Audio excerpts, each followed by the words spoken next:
What's up, everybody? Welcome to a live episode of the Hot Mic here on a Monday night. This is usually an hour-long episode, so keep that in mind. I am the Outlaw. No, I'm not the Outlaw anymore. This is officially the John Rocha channel, so I'm just John Rocha, regular old John Rocha here, joined as always by the Sneider himself, Jeff Sneider. How are you, Jeff? Hello, Johnny boy! I'm the fucking outlaw now, bitch. There you go. Do you need some help with that can, Outlaw? Okay, you got it open. All right, nice job. Lemon to the lime to the lemon. Nice. We got so much to get into today. So much happening in the world of entertainment over the last few days. We're going to talk about some Tarantino stuff, some Lord of the Rings stuff, some Sharon Stone stuff. We're going to get into a tribute for Terence Stamp. We got some Gal Gadot conversations to have and some Joni Mitchell news, which Jeff broke, and maybe a James Gunn little tidbit that I might toss in as Jeff's opinions on these things. So we got so much to get into. Just a real quick reminder, Streamlabs Super Chats are open. And as I said, this is an hour-long show. So if you want us to answer your questions, answer your Super Chats or your Streamlabs, send them in now so they are first in line to get answered as when we get to that section of the show near the end. So, Jeff, let's not waste any time. Let's jump into things here. Let's talk about this news of Lord of the Rings. This actually happened over the weekend. It was at a panel for London's For Love of Fantasy event on Sunday via Entertainment Weekly. Ian McKlellan, who played the powerful wizard Gandalf, said that Gandalf and Frodo will be part of the hunt for Gollum. I hear there's going to be another movie set in Middle-earth, he said. It's going to start filming in May. It's going to be directed by Gollum, and it's all about Gollum. I'll tell you two secrets about the casting. There's a character in the movie called Frodo, and there's another character called Gandalf. Apart from that, my lips are sealed. He did not say if he would be playing Gandalf, and he did not say if Elijah Wood would be returning. So what do you make of this? Do you put any weight behind this? And was this all craftily done on purpose? I mean, I don't think it's like a plan. Like, we're going to have Sir Ian go out and do an interview, and he's going to leak the production start date or something like that. Uh-huh. I mean, I don't, again, I'm not really like a Lord of the Rings guy. I don't know what to make of it. This new movie, I know Andy Serkis is directing it. Yes. But what is it? It's a Lord of the Rings movie. It's kind of a Further Adventures of Gollum movie is what it essentially is. Oh, that's right. He's right. It's a Gollum movie. Okay, so Frodo and Gandalf are going to be in it. I mean, yeah. Kind of, didn't we assume that, or like? No, it wasn't known whether anybody was going to come back. Yeah, it's called The Hunt for Gollum. It's scheduled for release on December 17th of 2027. It's produced by Peter Jackson and his team. Will explore Gollum's story further and is described as surprising yet faithful to the Tolkien lore. So this is all kind of new territory. So there wasn't any given that anybody was coming back to be a part of it. But the fact that you're getting these two guys to come back and reprise their roles, and they're pretty signature guys and actors to play these characters. I mean, those are the three main characters, I feel like, of kind of, yeah, franchise for sure. Is right. Elijah Wood and Gandalf and Gollum. So yeah. It totally makes sense that the other two would be back, particularly while, we are still lucky enough to have Sir Ian. Yes. Yeah. Take advantage of them while you can. I don't know, if how big the roles are. I haven't heard anything to that effect. I really haven't been asking much about Lord of the Rings. Yeah. But yeah, to me, it's not surprising. Do you think it'll be them? I mean, Ian's a bit up there. Elijah has put on some years. Do you think they would return to play? Because if this is the Further Adventures, you could argue that they've aged along with Gollum from the last appearance that he had in those Lord of the Rings movies. And do you think this is also them going like, well, Andy needs a little bit of help on the set and on the story, and we need to get people to be interested in the story. We can't just sell it on Gollum. Is Gollum like a character that's like hundreds of years old or thousands of years old? Does he have a normal human lifespan? He was a normal human and then became what he became as Gollum. So he kind of converted into this thing that he became. And so I don't know what the life expectancy of a Gollum. I would assume, to me, Elijah Wood's Frodo. Like, what are we gonna do? Yeah, cast fucking right. Taron Egerton is Frodo, or like 17 is Frodo. Like, yeah, I feel like it will be Elijah Wood and it will be Sir Ian McKellen. If it wasn't, I don't think Ian McKellen would have mentioned it. But do you think this? I'm a bit cynical sometimes. Do you think this is more of a sweet thing and they just wanted to drop it as a surprise, or do you think that they're sensing that there's not like their their inner workings are doing like tests and there isn't that much interest in the Lord of the Rings movie without bringing back Ian McKellen or Frodo. I'm sure that is what testing or research, audience research, whatever, indicates. Those are two beloved characters. I know it. Even someone on the outside, really like myself, would be more interested in seeing that movie with those two characters played by those two actors specifically. So yeah, I think somebody just asked Ian McKellen a question. He answered it honestly. I don't think this is like some master plan. Yeah, so the movie will explore the period between Bilbo Baggins' 111th birthday and Frodo's departure from the Shire. The plot will involve Aragorn and Gandalf interrogating Gollum about what he told Sauron, and will conclude with Gandalf's return to the Shire to warn Frodo. So, yeah, that sounds like maybe we're not going to get a lot of scenes with Frodo and Gandalf, but is now Viggo Mortensen? Is he now on the clock to use an NFL draft term? That's the question. First of all, who is hunting Smeagol? Yeah, who is hunting Schmeagol? Yeah. Robert Smigel, even. Yeah, who is hunting Smeagol? Robert Smigel's hunting Smeagol. Yeah, Aragorn, I think, would be a big character in the story. Yeah. And I would assume that Viggo would also be back. I mean, again, do you really see, like, I certainly haven't gotten that from, like, just the feeling out there, like, oh, Frodo or Aragorn is an open role. Yeah. In Hollywood. I haven't gotten that impression. Yeah, well, I mean, neither did I, because I didn't know they were all coming back, possibly with Aragorn maybe as well. But like, they're younger in their years in the story. So are you de-aging the three of them, or are you? You can't recast the three of them for God's sakes, because so you're saying this is before? Yeah, so this is yes, like in between. Yeah, before Fellowship of the Ring. So would we be? In that case, I don't know. I didn't realize what the time period. I don't think you can. If you're keeping it in canon and you're keeping the same actor as Gollum, but you're going back to a time just before Fellowship of the Ring, I don't think you can I don't think you can recast. I think you have to de-age. I think you can easily de-age Ian McKellen. Yeah, it's not that much. I really just don't see who they're going to recast Gandalf. That seems insane to me. Yeah, I don't disagree with you there. Yeah, they can just get him and paint some wrinkles out or whatever. Frodo, I guess that's tougher to do if you're telling me that it has to be set around then. Aragorn too. I mean, like, Viggo's 60, bro. Viggo's 60, bro. So, we'll see. But I like this. I'm not the biggest fan of the Lord of the Rings movies. I like the Hobbit series more than Lord of the Rings movies. But that being said, I know these characters are great, and people. I think they DH instead of recast. That's what I think. Seems smart.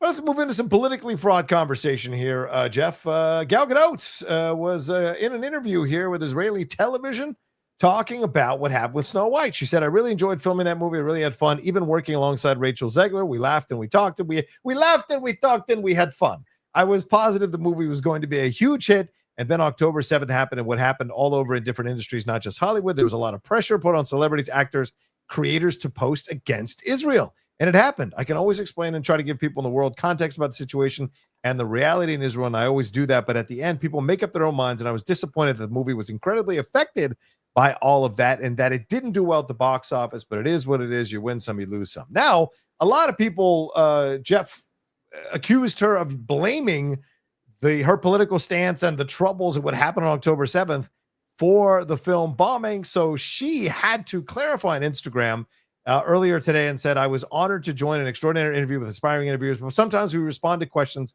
from an emotional place. When the film came out, I felt that those who are against Israel criticized me in a very personal, almost visceral way. They saw me first and foremost as an Israeli, not as an actress. That's the perspective I spoke from when I answered the question. Of course, the film didn't fail solely because of external pressures. There are many factors that determine why a film succeeds or fails, and success is never guaranteed. Whoo, boy, did she do a backstep on that one. Jeff, your thoughts on this? I mean, I think she's, what do you mean? Like, I think she said nothing wrong. Do you really think October 7th affected the movie's box office? That's nonsense. No, I don't think that. Okay. But that's what she initially said, was that the October 7th thing happened and everyone was forced to say negative things about Israel. She was pro-Israel, and so people didn't come see the movie because she was pro-Israel. And she didn't go into the fact that, she didn't take into account that maybe she was terrible in the movie. Maybe the movie was terrible itself. She was essentially blaming that it was other people. Yes. Yeah, no, I think that's BS then. I think the movie didn't work for a variety of reasons. Yeah. Part of it is that she is not a draw. Yes. Rachel Zegler is not really a draw. No, not yet. Right. We've seen countless Snow White movies. Yes. We're Disney fairy tailed out. I think at this point I didn't know what was like new or different about it, and what was new or different. The dwarves was not good. Yes, right. I don't think it helped. I don't think that her comments, which made her more divisive, and did maybe people who thought of her as Wonder Woman started, like she said, I do think that she's right in this regard, just started to look at her as Israeli before she's even an actress or a movie star. Right. This is just, the fucking Israeli, mouthpiece essentially. And yeah, I do think that dominated the conversation because the media are lemmings, for the most part. And that became the conversation instead of the movie, instead of her performance. And yeah, the movie tanked. But then when the movie came out, the conversation was about how bad the movie was and was about how bad her performance was. So that's the thing. I think you can have any political stance you want. If the film or the show is good, people will go see it, especially something like Snow White. But the reason people saw her in a certain way is because she was being outspoken in a certain way. And that is what ended up causing actions have consequences. Exactly. Like if you want to be the mouthpiece essentially for like Israel, and be the most famous Israeli actress, then that's gonna backfire on you sometimes. I think that she is right. It's a win some lose some. It's not her fault. I don't think it's her fault that the movie tanked. I think that they kind of share the blame. The blame goes three ways, really. But I think she does bear some fault here because she's not a good actress and it wasn't a good performance. And I think you can blame the director for sure. And if you want to look at it politically wise, Rachel was outspoken on the different, but pro-Palestine, she was pro-Israel, Gal Gadot. So that I give you 100%. But she does factor into the movie not doing well because she was not good in the movie and the movie itself was not that good. But Zegler, everybody praised Zegler. She was damn good in the movie. So she came out of it unscathed. So I would say, I don't know. I wouldn't say she came out of it unscathed. It's a pretty big blemish as far as like a movie star track record goes. I don't let things dictate my decisions. Things like that dictate my decision to see a movie. I would assume that not a lot of people do, but I guess if you're watching like Fox News every night, maybe you do. I just think if the movie was good, it wouldn't have fucking mattered. That's what I mean. Like if the movie was good, nobody would have cared if she was. But that's the thing, John. You don't know opening like it takes until after opening weekend for the word to get out there publicly. Really. Yes, unless you're like glued to critics and Twitter and things like that. Right. It didn't open because it didn't look good. The marketing was bad. Yes. It didn't get me to show up to a press screening. Right. Yeah. I don't disagree. I remember actually. I think maybe it was Mance and we were talking about it, and he was like, "Yeah, I'm seeing Snow White tonight." I'm pretty sure it was Mance. Yeah. I was like, "Why?" And he's like, "Well, because we were invited. Like that's what you're supposed to do is show up, see new movies." I'm like, I guess. Like what is the point of going? Maybe it was you. It might have been you that I had this conversation with. I went to see it but I don't always go to movies I'm invited to, so I don't think I would have said that as a reason, but it might have been Mance. But I was hesitant to go, and I didn't go to the last minute. And when I went, the only reason I enjoyed anything in the film was Zegler. She's the only one that came out of that. To me, it didn't look. It had nothing to do with their political stances or how annoying I find both of them. It just wasn't a good movie. Yeah, I agree with that. But and that's further proof. Like, why speak about this? Like, that's the thing you have to come to terms with. Is like if you're going to be outspoken, and you and I are both outspoken. Like, we have to take the lumps to try to avert that or ignore that or not factor that into the reason why some people react a certain way. I think is not a smart move in the long run. But anyway, all right, let's move on to some legendary conversation here, Jeff. This is kind of big news. Every time we turn around, Paramount's doing something massive, and apparently Legendary Entertainment is in early talks to partner with Paramount on theatrical distribution of its film slate. The production company behind Minecraft movie and Dune had been under contract at Sony Pictures after cutting ties with Warner Brothers in 2022. However, the multi-year deal at Sony expired at the end of 2024, and they've kind of been a free agent working with Netflix and Universal on various projects. So this could be interesting because you've got what, Dune Part 2 and Minecraft, which I imagine they won't touch, but there are other projects coming down the pike here that they could be involved in, for example, the Inarritu film, Dune Part 3. So it's unclear right now which projects they would partner on. But what do you think about this? Is this yet another move by Warner Brothers to really kind of become the big dog in the room here? By Warner Brothers? What do you mean? I'm sorry, Paramount. Yeah, Paramount. I mean, I think Legendary's been a part of some big projects and they control some interesting IP. Yeah. Paramount needs movies right now, especially since the last year, like we've said, held off on greenlighting so many big things because they had to wait for David to show up basically and say, all right, this is the direction we're going to take this is the direction we're going to take that. Yeah. So they need movies, and Legendary is, obviously one of the strongest producers in town. They're not getting the top titles, like you said. They're not getting the Dunes. They're not getting the Monsterverse movies. It doesn't just move over there. Yeah. This output deal. But there will be other stuff. And so, I think it's a win for Paramount. I don't know what this means for like the Lionsgate talks of it all. Oh yeah. Right. Like, I guess it was like, was it more about Lionsgate acquiring Legendary or Legendary acquiring Lionsgate? I thought it was Lionsgate acquiring Legendary. Okay, fair enough. I mean, it'd be interesting if Ellison couldn't get Warner Brothers and then made a move on Lionsgate or something. I don't know. Ooh. Oh, that could be interesting. Well, what does this tell you, man? You got the Duffer Brothers, you've got the James Mangold situation. Then Ellison brought in Josh Greenstein, the president of Sony Pictures, and Dana Goldberg to revitalize the studio. So these are massive moves, and if they make a move and get Legendary to be in business with Tom Cruise for the Inarritu film, I mean, this could be interesting moves here from Paramount, moving very quickly to be like a bigger footprint. The Inarritu movie though is Warner Brothers.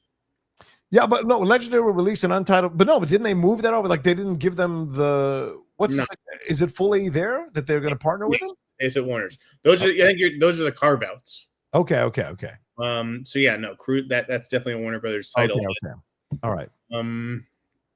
Here's an example. Didn't I report like that Sydney Sweeney Gundam movie? Oh yeah, with yeah. That's a Legendary movie. Okay. I don't know if that's at Amazon. What about Duke Nukem? Right, that's one. Right. So like those are the kinds of projects that can now wind up at Paramount that Legendary's been developing. I got a bit confused there, but yeah, that would be interesting to see. Nothing altogether. Well, I think it's a win for Paramount. I like how aggressive they're being right now. I like that they went out and got the Duffer Brothers. Duffer Brothers are going to be huge. I've told you they've been on a lot of lists for stuff around town, especially with they just had to wait for them to finish with Stranger Things. They have 2 new shows coming out to Netflix next year. Both of them sound pretty interesting to me. And they're going to be doing a live action spinoff of Stranger Things. But I think that they want to get back to the big screen, right? They tried a big screen movie with Alexander Skarsgård and Andrea Riseborough about a decade ago. It was not very good. It got sat on a shelf for years until it got dumped. So I think that they have a chip on their shoulder and something to prove on the big screen, and that's why they ended up going with Paramount over Netflix, because Netflix, even if they give you a theatrical, it's like a 2-week, cursory sort of deal. Right. That's just not their business model, which I understand, I respect. But the Duffers have to do what's best for them. And would they have to buy the whole thing? Like, would they have to buy all of Legendary and then they would get all of Legendary's IP, or this is just an output? It's distribution. That's what I'm asking you. Is this the first step? Like, if they get the distribution, does it start looking like they could possibly purchase down the road? I know a merger just happened, but could it be something they'd explore? I mean, we're seeing all these studios. Listen, Paramount can now certainly outbid Lionsgate. If Lionsgate looking at Legendary, then there's no, Paramount could do the same thing. But like Legendary and Skydance were very similar to me. So it's Paramount just picked up Skydance essentially and integrated them into everything. Right. That they need Legendary. They just need a short-term deal until basically they can get up and running themselves. That's why I liked it. Okay.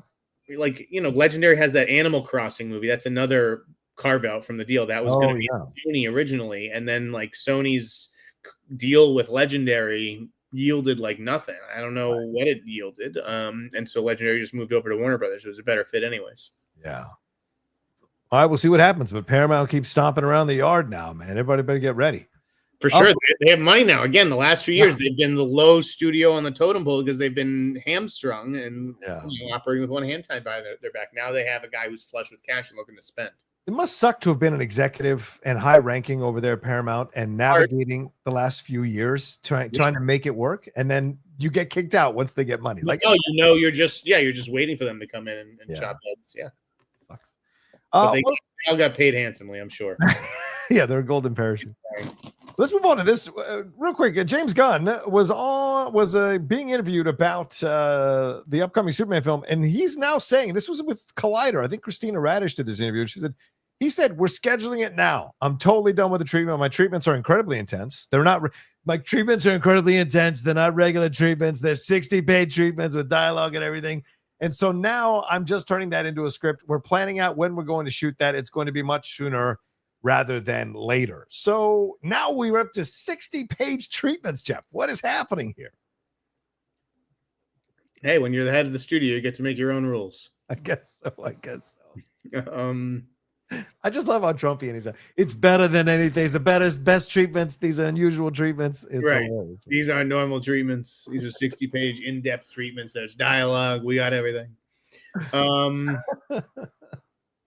mean, it's nice to know that he's down the line with the script, although, treatment, that's an early part of the process. So I don't know how far along we are.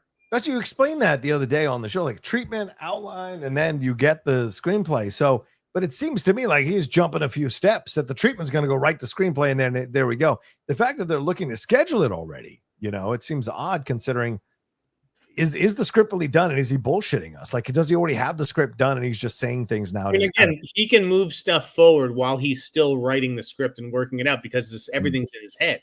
Right. And he can, it's not like you're a director and you're like, I haven't written it yet, but I have to convince the studio head to spend X amount. Right.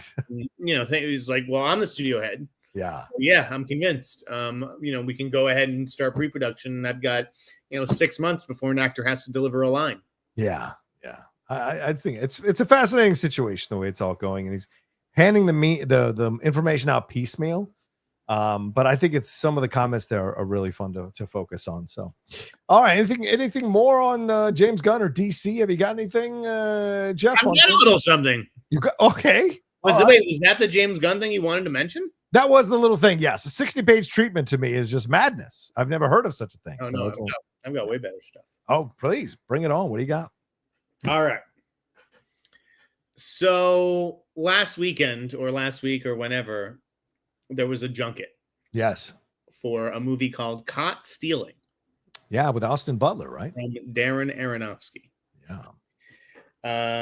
And apparently, I have spies all over, John. I know you do. People one of my spies was doing interviews at this junket. Ooh. And apparently the representatives for Zoe Kravitz or whatever, whether it's the movie or just for Zoe Kravitz, they instructed the press, don't ask Zoe any questions about the Batman Part 2. She's not in it and she doesn't know anything. Whoa! That's a quote. Don't ask her any questions, but she's not in it and she doesn't know anything. So Catwoman is not in the Batman Part 2. Even though she was a big part. Listen, only 6 people on the planet have read the script. Or know how is that possible? It's just guessing. Don't worry about what everybody else thinks, okay? Don't worry about the 6 people. Anyways, so I'm not saying this. I'm not reporting this. Yes. I'm just passing along what the other journalists at the Caught Stealing junket were told. Don't bother asking Zoe anything. She's not in it. She doesn't know anything. Wow. If you remove a Catwoman, it seems like there's a space for a Robin or someone there to help the Batman because she helped the Batman in the first movie. It feels like maybe someone could be sliding in there to take that spot. I don't know. I mean, listen, Catwoman, when she was played by Michelle Pfeiffer, how many movies was she in, John? 1. She was played by Anne Hathaway. How many movies was she in, John? 1. So maybe this is just Catwoman tradition. You do Keep one. going. I thought it was sort of setting up her in more installments, but if you're doing a big time jump, maybe something's happened to Catwoman. Who knows? And maybe this is also a lie, just to get the press to be good little boys and girls and not ask Zoe questions that they have every right to ask at a junket. Right. But this is what was relayed to them. That's all I'm saying. Well, yeah, maybe they were afraid she would spoil something, or like you said, maybe they were like trying to make it clear that, you know, don't ask her anything about it because she really isn't in it. And that's fascinating to me that you would say that to junket people. And what you said earlier, our friend Alan Smithy, right? He's joking that James Gunn just tweeted Catwoman's in the movie. You're right, exactly. I'm sure he has minions watching live. Of course. I'm looking. You know, James and I are going to get brunch one day. We're gonna. You and James Gunn. All right. Yeah, me and James one day. How dare you? How dare you leave me out of this? How dare you leave me out? You live in San Diego, my friend. When I'll drive up for James. Rock stars. I'm still waiting for you to come up on a Wednesday. Please, I'll get in an F1 car if it means we get lunch with James Gunn. Please. All right. What else? Do you have anything else? Is that all? Is that probably bears on my mouth? I know that. You said you've got other James Gunn stuff. Is there anything else? Or are you good? That's all I said I have. What do you mean? Okay. All right. That's good stuff. I like that. That's good stuff. So no Catwoman, no Zoe Kravitz in the Batman Part 2. That's that's what apparently has been said here. So we will see. All right, let's move on to another story here. Oh yeah, let's talk about this. Sharon Stone's got some comments, Jeff. Sharon Stone talking about Basic Instinct, that one that Joe Esterhaus is apparently doing again. She was on the Today Show promoting Nobody 2, which sadly underperformed at the box office. And when she was asked about the movie that is supposedly being worked on, this reboot, she said, I mean, go ahead, but good fucking luck, she said with a laugh. And said, if the reboot goes the way the one that I was in went, which is the second Basic Instinct, I would just say, I don't know why you would do it. And when asked why she was being so open in her speaking with such candor, she said, I'm at that stage of my life where I already retired once and I already died a couple of times. I'm like, what are you going to do? Kill me again? Go ahead. You know what? Now I want her back in the movie, for fuck's sake. Now I want her in the movie. That's pretty badass. Well, what do you think about her comments here, Joe? I mean, I liked her in Nobody 2. I mean, one of my friends was like, oh, this is like a horrible performance, like an all-time bad performance. I kind of like that she vamped it up. Right. I don't know that I want to see somebody else's Catherine Trammell. You? Yeah, no, I do not. She's too good. There's no one right now in Hollywood with Sharon Stone's like sexy charisma that she had back then. No one. There is no one that I can think of that I've seen. Don't give me Sydney Sweeney. I just don't buy someone else's Catherine Trammell. Like you'd have to change the character's name or like completely redo the script that Esterhaus has in mind, because without her, it doesn't really feel like Basic Instinct almost. Speaking of Joe, apparently Joe watches our show because Joe had a comment about one of my comments. He said this in a statement. To those who question what an 80-year-old man is doing writing a sexy erotic thriller, the rumors of my cinematic impotence are exaggerated and ageist. I call my writing part of the twisted little man, and he lives somewhere deep inside of me. He was born 29. He will die 29. And he tells me the sky is high. His sky is high up to write this piece and provide viewers with a wild and orgasmic ride that makes me very happy. I do remember that quote because you know what? I related to it because I said, I am also 29 on the inside. I'm stuck at 29, guys. Joe, no offense, Joe, but you're 80. I don't care if your insides are 29. 29, as Shaq once said, 39 ain't 29, bro. And that's the truth. 80 ain't 29 either, bro. But hey, much power to you, man. We'll help with a little blue pill. You can still go like you're 29 into your 80s. But install something into your... but does this feel like then maybe Sharon Stone is not going to be in this reboot, or is this her? I'm not prepared to say that, John, because this all sounds like a negotiation. That's what I was going to say. I was just going to ask you: do you think this is a negotiation on Sharon's part? What do we see on this show, John? Everything's about money. It's true. It is 100%. Sharon Stone showed up to do a movie called Basic Instinct 2, wasn't she? No? Yeah, she did. Even though she said she was not going to do it. Yeah, you're right. If the money's right, Sharon Stone's going to show up. I love that. All right, let's move on to some other. By the way, gentlemen, ladies and gentlemen, we're at the half-hour mark of the show. Please send in your Streamlabs super chats to support the show. There's only 6 super chats right now. What are we doing this? Almost 500 you joining us right now live. Send in your love. You could be watching preseason football. I'm skipping my Commanders right now because it's preseason football. It doesn't matter like regular season football. So come on, send in your love as we go along here. All right, let's get to your big story, Jeff, that you broke this week. Anya Taylor-Joy is apparently going to play Joni Mitchell. What a interesting casting decision here for Cameron Crowe in the long gestating Joni Mitchell biopic. She will play her as a young lady, and then Meryl Streep will take over and play her in her later years. And the film is said to not be a traditional biopic, which is, of course, the standard thing you say about biopics. So what? I looked at clouds from both sides now. I just butchered Joni Mitchell. You are a feminist. Yes. Go ahead. Tell us all about this story. What do you think about Anya Taylor-Joy stepping into this role, man? It's fascinating. I think this is, pretty good casting, all things considered. Like, she's a little too, I don't know, like, hot. Yeah, I was just going to say, like, this is fascinating to watch these folk singer-songwriters who were at best okay looking, Bob Dylan, Joni Mitchell, others, and then have them being played by these way hotter people in Hollywood. It's fascinating, man. Yes, she's getting a glow up, I would say. But like any, pretty much anybody who's going to be cast as her, who could get a movie financed at this level, was probably going to be on that list. Like someone mentioned, like Maya Hawke would have been good. And Maya Hawke does look like her a lot, but like, can't pin a biopic like this on Maya Hawke yet, unfortunately. One of the actors you mentioned, right? Kristen Froseth from the Buccaneers. Yeah, exactly. And she was the star of that movie, The Assistant, I believe. Oh yeah, right. So yeah, she Anya Taylor-Joy just edged out her. And I do think a lot of it had to do with the fact, hey, she's Emmy nominated, she's a Golden Globe winner, she's been in blockbusters like the Dune movies and Furiosa, so she's more recognizable. I think her and Meryl Streep is a pretty formidable pairing. Like that's a biopic I think people would go to see if they're fans of Joni Mitchell, of course. Maybe not the most exciting, but lived an incredible life, had an incredible career, and it's also Cameron Crowe is the master of fucking movies like this.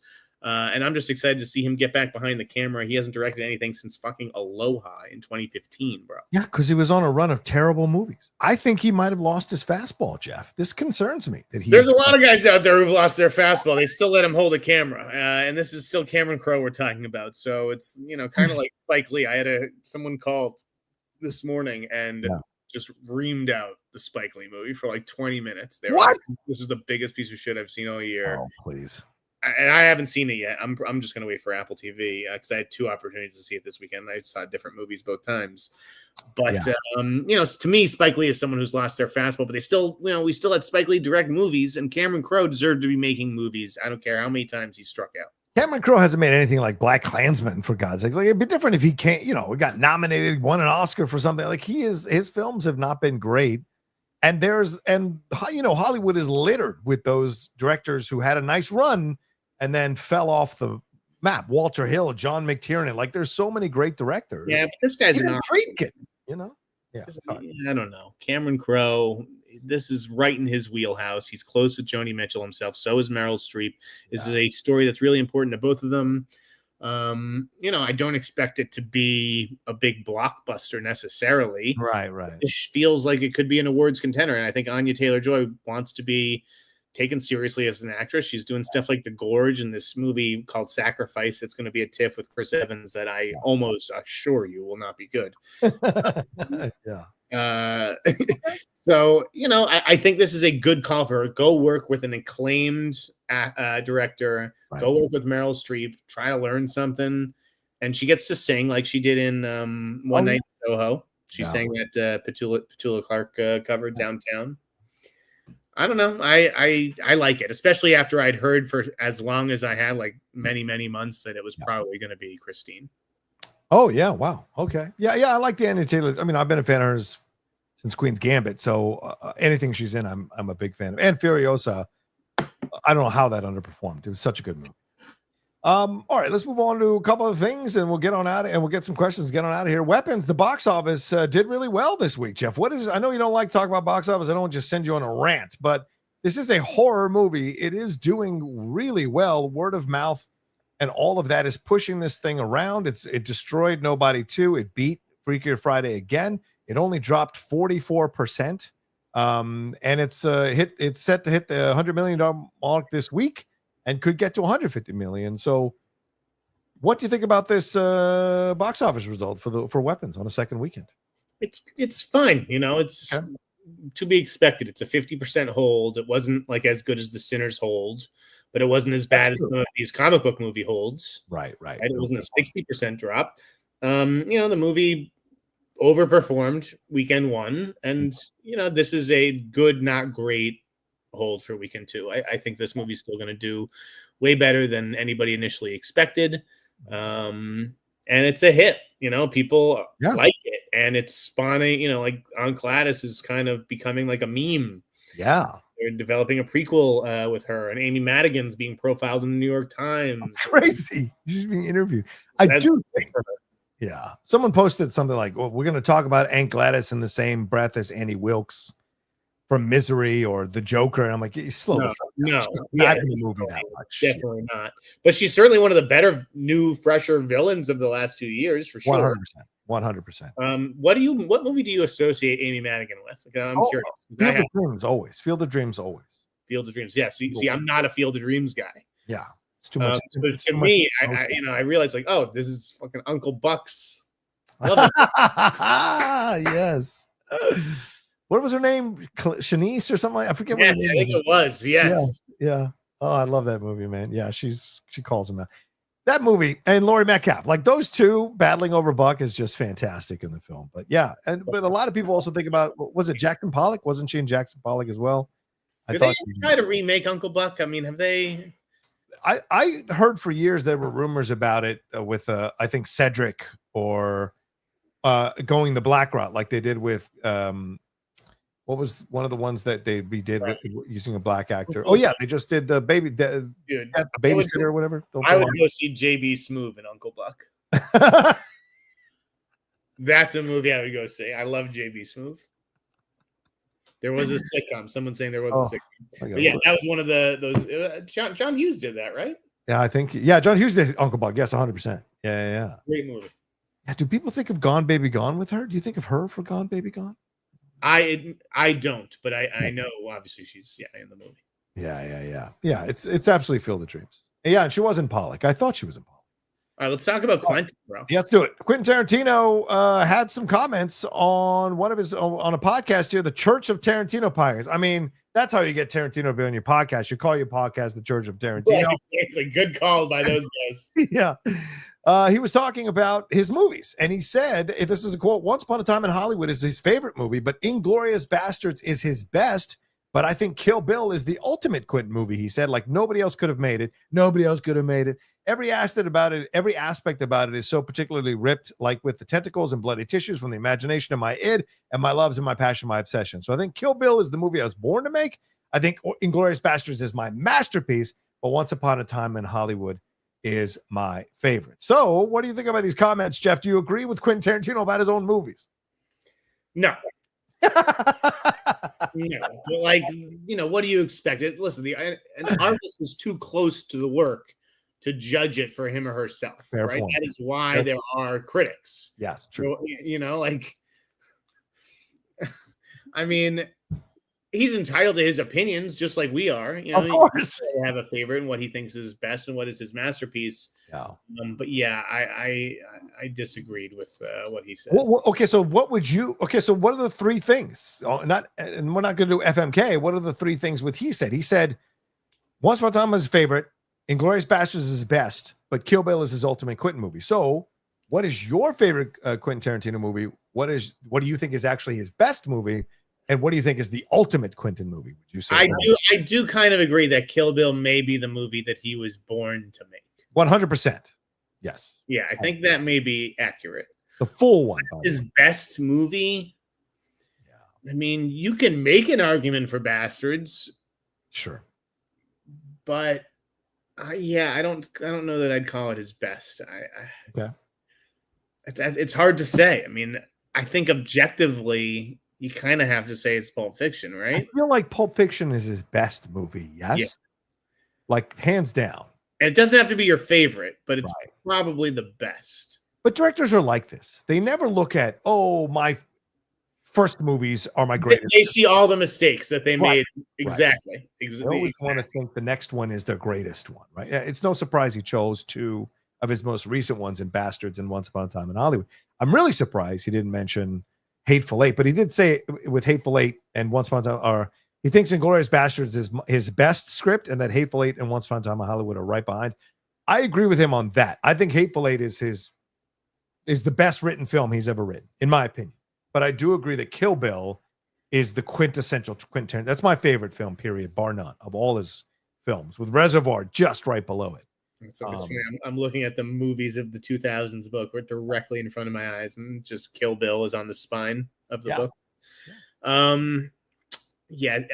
It's not my favorite, and I wouldn't say Once Upon a Time in Hollywood is my favorite either. Mm-hmm. That's a fun hang movie, and I get why he's in love with his last one, and maybe why he's struggling to come up with a new one, because he's like, shit, like, did I already just go out on the perfect note? Yeah. But to me, there's just something about Jackie Brown. There's just I know you love Jackie Brown. You really do. I really do. I think that there's just something special in that romance that she has with Max Cherry, played by Robert Forster. Yep. So that would probably be my favorite. But hey, the master's entitled. And I'll tell you, when he said, "Well, I gave my script to Fincher because me and him are the best two directors," I tweeted, "Where's the lie?" I love Quentin. I mean, we have the same taste, and they are the best two directors, in my opinion. Currently working. Yeah, I would agree with you there. Yeah, he's great, but like Quentin Tarantino would never make a movie as bad as Inherent Vice. That's like impossible. Oh. Yeah, I didn't. I mean, and I wasn't a fan of Mank. Maybe Mank was like more not my cup of tea than a movie I just thought was like bad, like Inherent Vice. Right. I don't care for Mank at all, but hey, he rebounded with The Killer, and that was the most rewatchable movie from that year. Killer was great. Yeah, I love Mank because I'm a big Citizen Kane fan, so it speaks my language. But yeah, I can understand. I can't wait for what what their baby looks like. It may not be as good looking as either parent. You know what I mean? Right. But like fascinated to see what that collaboration looks like. But he has worked well with others. I mean, I think True Romance is one of the best Tony Scott films, and it's with Tarantino's script. And Natural Born Killers under Oliver Stone, arguably my favorite movies. So yeah. So we'll see. The one thing he said about the movie critic was fascinating, though, when he said, "Who wants to see a TV show about a fucking movie critic? Who wants to see a movie called The Movie Critic?" That was the test. If I can actually make a movie or a TV show about someone who actually watches movies interesting. I thought that was a bit like, fuck you. Like, I felt like when he said that, I was like, fuck you wrote it. Like, yeah, I mean, you must have thought at some point it was worth that people would watch this. And meanwhile, if you weren't a writer, a screenwriter, or a playwright, because you're a famous writer, what do you think you'd be, Quentin?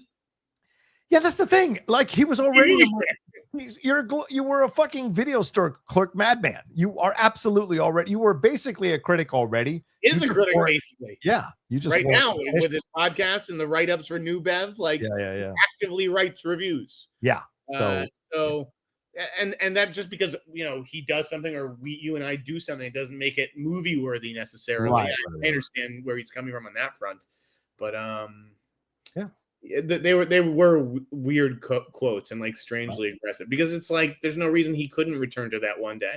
Yeah, agreed. Yeah, you can't trust any of these directors. I mean, let's go to the Nia Dacosta quotes. Oh yeah, do you want to talk about those? Okay. Yeah, it's just like we're getting close to the hour mark, but all right, let's do it. Years later, Bone Temple, like amazing script, Alex Garland. I wish I'd had stronger scripts before with Marvel and with Candyman. Yeah, I bet you I could go back to those press tours and she'd be praising the Candyman. Well, because she has to, right? Right, because that's the game. And this is the thing about Hollywood. It's always the next movie is the best one. This next movie, oh my God, greatest script I've ever read. Can't wait for you to see it. 3 years from now, she'll be doing something else. She'll be like, Bone Temple just got away from me that one. I didn't know it. Right. Yeah, because if it doesn't get well received, then she's going to blame. And that's survivalist, right? Hollywood is about surviving. And especially as a Black female filmmaker, you're not going to have a lot of opportunities. And so you want to say the highest grossing Black female director. Yeah, and that's great. But you want to keep getting those opportunities. And so I think this is an interesting road she's chosen, because including Candyman in this is kind of shitting on Jordan Peele a little bit by indirect. I completely agree. I was like, whoa, all right, shots fired at their development process. Yeah. I hear you on the Marvels thing. That makes a lot of sense. You watch that movie. It's such a terribly written and constructed film, right? I think she did the best she could with that. I don't think she deserved blame for how that film turned out. I know the anti-woke fuckers love to blame her, but I don't. And I think it's more a matter of there were too many cooks trying to make that thing work, and in the end, it just did not work. But Candyman was after Captain Marvel, right? No, Candyman was after Captain Marvel, but before the Marvels. Right. So but I mean, Bo DeMayo picked that up on Twitter and was like, if you guys aren't following Bo right now, he is on his Twitter about Marvel, and I don't know how he's saying all this stuff when he claims he has a lawsuit and he can't talk about other things, because all the other stuff he's talking about is really related to the things connected to his lawsuit. So I find it fascinating, the road he's walking. One last thing, Jeff, or two last things real quick, 30 seconds. YouTube, but do you think the Oscars will get YouTube? YouTube apparently is interested in getting the Oscars. I said this for years on Collider Mailbag that it would end up on YouTube. Do you think it will eventually come to YouTube? I think that would be great for YouTube and probably great for the Academy. I mean, they'd be able to boast a ridiculously high number that I'm sure it would put up on YouTube. Here's the question. Is the live chat, the comments, are they open or closed? Oh man, that's a great point. That is a great Imagine point. The live chat next to you're just watching the Oscars and you're just seeing this. I mean, it would go so fast you wouldn't even be able to keep up with it. But imagine the comments under that. I would just do a live watch along of the chat. I just would do a live watch along of the chat. It'd be amazing. And one last thing, Terrence Stamp passed away, brother. Zod, the Limey. Yes Man, one of my favorite films of his, Billy Budd, which he was nominated for an Oscar for. So many fantastic films. Young Guns, Wall Street, passed away at 87 years old. Your thoughts on Terrence Stamp? Any feelings on him? Always a respected character actor to me. I haven't seen a lot of the early movies that put Terrence Stamp on the map. I've seen The Limey. He's obviously great in that. Priscilla, Queen of the Desert, I know was a campy role for him. I've always appreciated his presence, but he's not one that I'm going to sit here and cry over necessarily. Real quick tidbit. He was in line to play James Bond after Sean Connery walked away from the role, but apparently his take on it was so dark that they did not call him back for a second interview for Bond. So that lets you know he's always had that darkness in him. All right, let's get into the questions, Jeff. Cody Hunt says, my favorite film by Tarantino is Django. 3 Oscar caliber performances. John, you should cover it on Cinephiles if you haven't already. No, I don't think we've done Django. So yeah, definitely we'll take Wait, what are the 3 Oscar caliber performances? Probably DiCaprio, and Jamie Foxx, and Samuel L. I would imagine. Yeah, I think it's Waltz, DiCaprio, Jackson. I don't think Waltz. I mean, Fox was good, right? But he's actually not who I think of first. Okay, Jackson was amazing. If it was a TV movie, I'd put Don Johnson up there for guest actor because his sequence is incredible. Connor Brzezowski says, how is Andy Serkis going to film Batman 2 and direct LOTR at the same time next spring? Oh, maybe because Andy might not be in a lot of the movie. I don't know, Jeff. That's certainly possible. Yeah, who knows? All I know is that 6 people have read this script, and if you've heard anything fucking otherwise, they're lying or they're guessing. 6 people. Matt Sister McCall says, sketches in my top 5 of 2025. Didn't expect that. I am going to have to see this movie. A lot of people are speaking highly of this film, Jeff. Have you seen it? I have not. I want to see it. It's still in the coming soon section of my blog spot, which has been updated. Oh, I wish I'd been invited to a press screen or something. I'll have to check it out when it hits VOD. All right. Evan said, speaking of caught stealing and DC, anything on Aronofsky's Plastic Man or him with DC in general? Also, I call BS on Kravitz not being in Batman too. Okay. That's fine. I'm not saying that she is or she isn't. I'm just saying that this is what was said at the caught stealing junket by publicists. That's the direction. I haven't heard anything on Plastic Man. We'll see if he still gets to make Plastic Man after Caught Stealing opens. I don't think it's part of the Superman saga, so I don't think he's going to get a chance to do it. So that's the new direction of the Superman saga. Matt says to McCall, will Jaws 50th make more money than Caught Stealing? Probably. No. Jaws is a good movie. People love it. Still holds up. People have seen Jaws, and we just did the 3D version a few years ago, so no, I don't know. Oh, right. Good point. By the way, speaking of Jaws, the Cinephiles, part 1 of our deep dive into Jaws, we revisited that film. We did it like years ago, only for an hour and a half, 2 hours. We're going deep into this one. So part 1 is up now wherever you download podcasts. Jay Anderson said, I find it baffling that people believe James Gunn's word has any credibility. Oh. You said it, not us, Jay. Yes. There's a lot of people who get mad at our feelings over James Gunn. A lot of me. I know a lot of these millionaire studio heads need defending from. Cody Hunt says, I don't care if it's in a movie, but there's a missed creative opportunity if Milioti and Kravitz don't interact at some point in the Batman universe. Yeah, because wasn't that teased at the end of the Penguin that there was contact between them two? So, yeah. Maybe she is in it. It's very possible. Maybe the publicists were lying. Philly G, thank you, Philly G, for the support. You're the best. Cody Hunt says, thoughts on Spike Lee Chalamet team up? I don't know that Chalamet would do it right now, but I'd be down to see it if there was a possibility of them teaming up. Spike Lee is absolutely dreaming, and I don't think that Chalamet's reps would let him make a misstep like that. Evan says, Cameron Crowe's a legend, but he is washed. Also, Highest to Lowest was fun, but it doesn't come close to Kurosawa's masterpiece. Saw it in 35 millimeter once. Well, I 1000% agree with you on that. It does not come close to High and Low, but it is a fun watch, you know? I can't believe your friend went off on it for 20 minutes. Wow. I'm Too Fly Cam says, so Lucasfilm is handing a trilogy to someone making a Star Trek film and has a spotty record. What could go wrong? Any Ahsoka news? Is Greenblatt back? Ariana Greenblatt coming back to be an Ahsoka. I don't know, Jeff. Ariana Greenblatt? I don't watch Ahsoka. I don't even know who she plays. I haven't heard anything one way or the other. Just talk about Lucasfilm, Kinberg. But Kinberg, yeah, spotty record. Well, everyone's got a spotty record. Well, a lot of people have spotty records in Hollywood and keep working. We just talked about Cameron Crowe.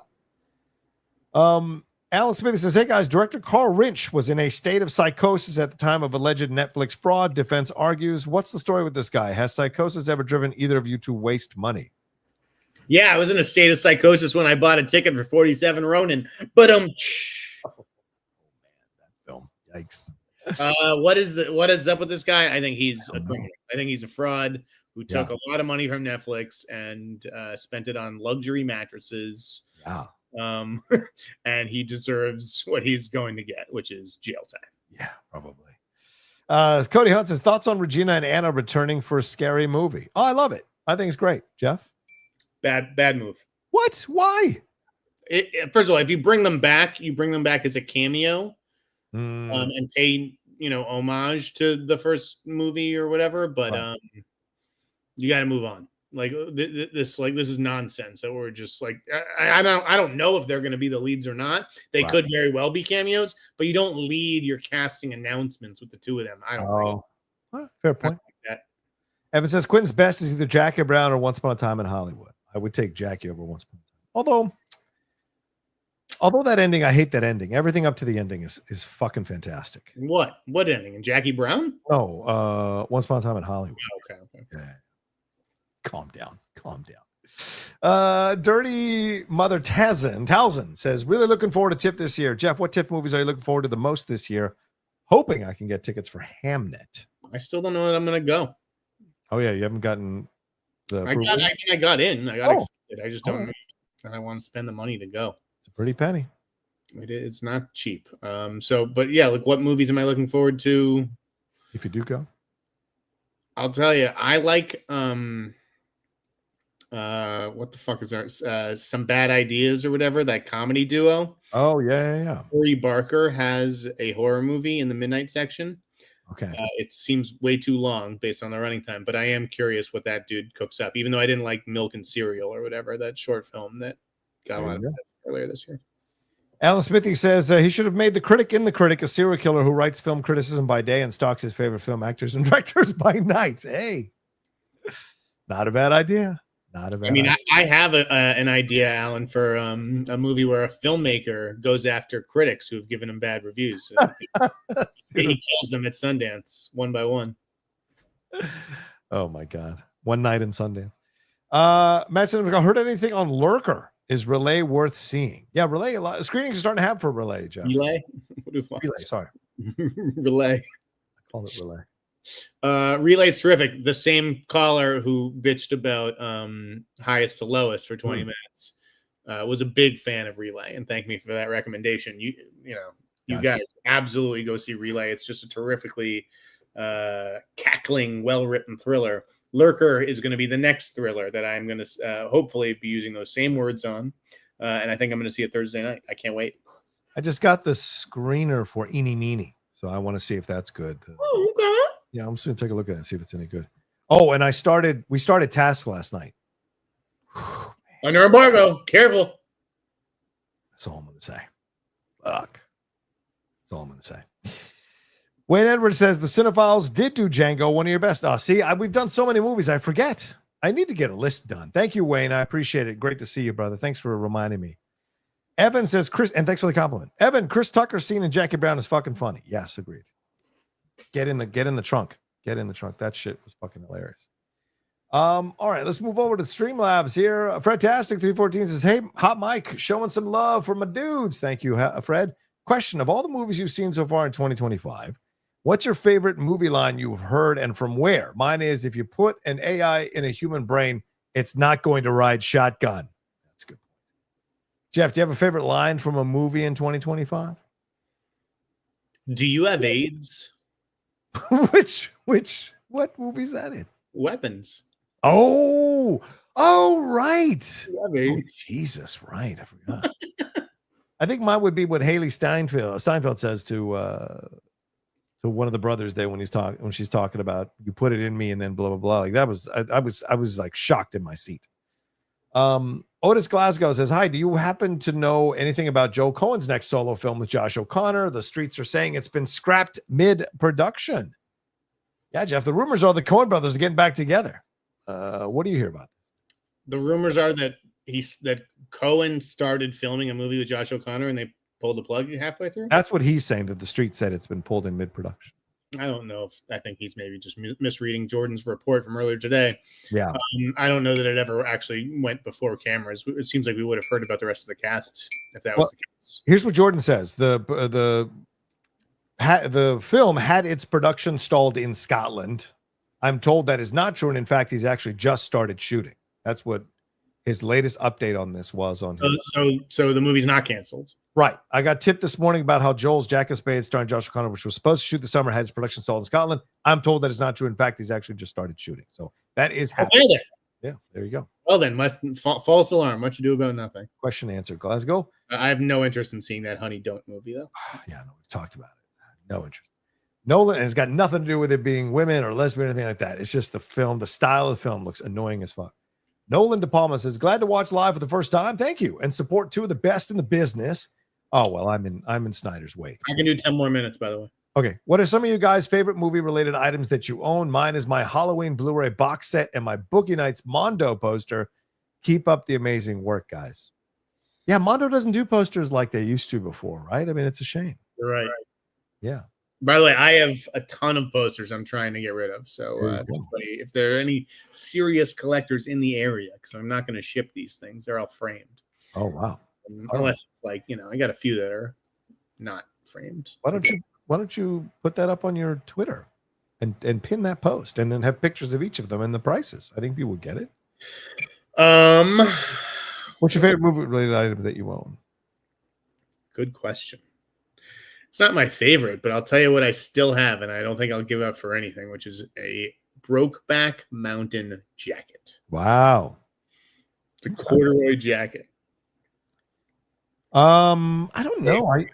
I usually donate all my shit so that I get. I guess I still have the Scarface box set, the original one they sent me with the actual model of the spinning globe thing at the end of the movie. Mm-hmm. I keep that in pristine condition in my closet, man. I don't let that come out and see the light of day at all. But I love it. All right. Rowan says, John and Jeff, any updates? Spider-Man Brand New Day and the X-Men reboot movie. Any updates on Spider-Man Brand New Day and the X-Men reboot movie? Yeah, Jeff, you got anything on that side of things? No. Okay. But I will say, and you may have, seen the potential there on Task, where I think she's fantastic under embargo. Amelia Jones, since I was watching Coda yesterday. Dude. I think Amelia Jones is so fucking talented. Yeah. And I could see her being like Rogue. Oh, yeah. Like much cheaper than Daisy Edgar Jones or Margaret Qualley. Not that that's necessarily the role that they're up for, but I think she'd be great in X-Men. Yeah. Yeah. Start looking at Tom Pelfrey, too. People need to start looking at Tom Pelfrey, too, bro. He's fucking great. Samuel said, hey, y'all, just rewatched One Flew Over the Cuckoo's Nest in the theater for the first time. That's one of my favorites. It was a new 4K remaster, and it's still to this day one of my top favorite films of all time. Which classic film would you want to rewatch, but this time in theater? I got to say, Jeff, living in LA, I've seen just about all the classic films I've ever wanted to see in a theater. So I don't know if I can answer this question. What about you? I was going to say, I too have seen a lot of great movies in the theater. Yeah. Shit. I got to think about that. Yeah. I mean, yeah. Like, I would love to see 2001 in IMAX. I've never seen 2001 in IMAX. If they ever put that in an IMAX and like really cleaned it up and made it amazing, because I have the 4K, I would love to see 2001 in IMAX. I can't even keep track of like what I've seen and haven't seen on the big screen or not. But I guess I would have liked to have been there for Wait Until Dark, which is one of my favorite old movies, the one with Audrey Hepburn. Yeah. Like to actually have been in a theater where they kill the exit signs. I believe that those were shut off at the end of the movie. That's awesome. To immerse the audience in total darkness. Yeah, that would be one. Alan Arkin. Mike McKenzie, hey guys, did you see the Fallout season 2 pictures? Does that mean we are getting a trailer soon? Yeah. Yes. Yeah, I would say so. Omar says, Jeff, the Lethal Weapon franchise has aged like fine wine. Number 2 is particularly good. Patsy Kensit is so hot. LOL, she was in that film for sure. Have you heard anything on how to rob a bank? Yeah, I've heard. You wear a fucking mask, you bring a fucking gun. And don't forget the cannoli. No, I haven't heard anything as to like how the movie's going. It's a David Leitch movie, though. I'm sure it'll be like all the others. Yeah. And Lethal Weapon 2 is still fantastic. I love that. Diplomat. 5 minutes left in the show. It's just been revoked. Ronan Unchained. Hey, John and Jeff. I pumped as fuck for the adventures of Cliff Booth. What can the QT put out until he makes his last film? I feel like he should put out some paperbacks in the meantime. Stories of his characters in his universe. What do you all think? Not a bad idea, Jeff. I want to see Quentin Tarantino on the MCU. Yeah. I want to see him write a book about the Marvel Cinematic Universe. And then, no thanks. No thanks. I tell you this, I think Tarantino should never make the 10th film. That would be one of the most amazing cock teases that would last for the rest of existence. People would write novels. People would create YouTube channels thinking about what Tarantino could have done for his last film. And the fact, if he never does it, I think it would be amazing. It's amazing. What a great way to stay legendary. Evan says, Jeff, would you rather step in the ring with James Gunn or back in with Uwe Boll? Yeah, people are pointing out you threatening James Gunn, getting into a boxing ring. Threatening James Gunn. That's the title of my fucking autobiography. That's good. Who would I rather step into the ring with? Probably Uwe again, because I feel like Uwe, the first time around, he was like motivated. Right. And so he wanted to kick some ass. But these days, I don't know that he has the same fire. James Gunn, though, he might become motivated. He might be like, all right, I'm going to work with Corn Sweat's trainer. Yeah. I'm going to shut this fucking guy once and for all. So. Plus, Jennifer Holland will be there to mess with your head, too. So. Justin Duck, do you know anything about the upcoming horror film Psycho Killer? Saw it on 20th Century Schedule, and it seemed interesting. I haven't seen anything on that. Jeff? Gavin Palone's movie. Seems like it's been in post-production for a long time. Yeah. We'll see. Not to cast any aspersions. All right. Eric Kirby, Jeff, have you heard anything about Good Boy, the horror movie with the dog? Yeah, see that trailer? Yeah, that trailer was mad. It's crazy. Yeah, it was a cool trailer. I mean, I watched it. It was a little too dark on my phone when I watched it this morning, so I need to give it another look. But looks like an interesting perspective. Yeah, at PG-13 though, so we know the dog's not dying. Mariano Barbara says, if Rachel Zegler had kept her mouth shut about her personal opinion on the original Snow White animated film and tried acting like she was grateful to portray her, then maybe it wouldn't have caused an uproar. Just my opinion. I don't think you're wrong, but again, I think if the movie was good, it wouldn't have mattered. It would have done better if the movie was actually good, because people have short attention spans. And that was a year before the movie came out, that interview. So, or longer. So I think people would have forgot about it. Jeff, what do you think? I don't know. As someone who has experience in having every single person on the internet seemingly remember every single word I've ever written, I don't know if people do have short memories, but who knows? All right, that's the last super chat. Let's get on out of here, Jeff. Let people know where they can subscribe to your newsletter and see all your takes on things going on in the world of entertainment. Jesus Christ. TheInsnider.com. And I've got a couple good things coming, guys. Nice. I got a big one coming at the end of the week. One last thing. Yeah, Smithy asked me, ESPN won't air Spike Lee's Colin Kaepernick docuseries. It's really due to creative differences. What they're saying, it's between Spike and Colin, the creative differences, not between ESPN and Spike. So it's fascinating. We'll see. And ESPN just got into business with the NFL, right? Yeah. So, yeah, right. Exactly. So, yeah, exactly. Read that as you will. And Spike says he can't talk about it because he signed an NDA. As for me, you can follow me at The Rocha Says, Twitter, Instagram, TikTok, Blue Sky Threads, and Twitch. And please remember to subscribe to the channel down below. We're so close to crossing 40,000 subscribers. Hit the like button, but subscribe. Leave your comments on anything. And don't forget, we're a podcast as well. In case you don't want to see our pretty faces, you subscribe to wherever you download podcasts. All right. Take care of yourselves. Be well. Don't forget, we're back again Thursday live, and we'll talk to you next time with a brand new episode of The Hot Mic. Peace.